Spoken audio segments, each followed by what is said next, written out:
आज हम जानेंगे पार्ट 2 में आगे की कहानी। अगली शाम जब लड़का दूध देने के लिए गया तो उसने सांप को देखते ही उस पर छड़ी से वार किया, मगर सांप भी सतर्क था।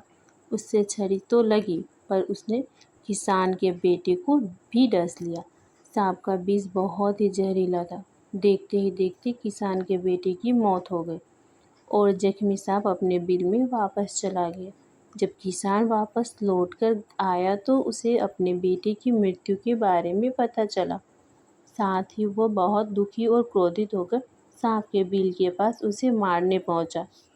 तभी उसने सांप को देखा कि सांप को भी काफ़ी चोट आई है। उसे देखते ही वह समझ गया कि उसके बेटे ने सांप पर हमला किया होगा। वह समझ गया कि परिस्थिति ही कुछ ऐसी हो गई होगी कि सांप ने उसके बेटे को डसा होगा। उसने हाथ जोड़कर सांप से माफ़ी मांगी और सांप से अपने बेटे को वापस लाने के लिए कहा। थोड़ी देर बाद सांप अपने बिल में जाकर बाहर आया और उसे किसान को एक जड़ी बूटी दी। गरीब किसान जड़ी बूटी लेकर अपने मरे हुए बेटे के पास गया। उसने उसके नाक के पास वो जड़ी बूटी रखी।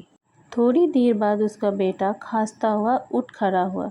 जिंदा होने के बाद किसान के बेटे को उसकी गलती का एहसास हुआ।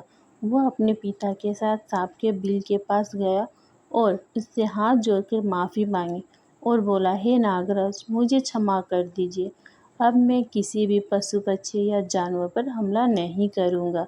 मुझे क्षमा दान दे। सांप ने भी खुशी होकर अपना सिर हिलाया और वापस अपने बिल में चला गया। इस कहानी से हमें 2 सीख मिलती है। पहली ये कि लालच करना बुरी बात है और दूसरी ये कि हमें निर्दोष जीवों पे हमला नहीं करनी चाहिए।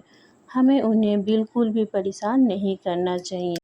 हमें उम्मीद है आपको ये कहानी ज़रूर पसंद आई होगी।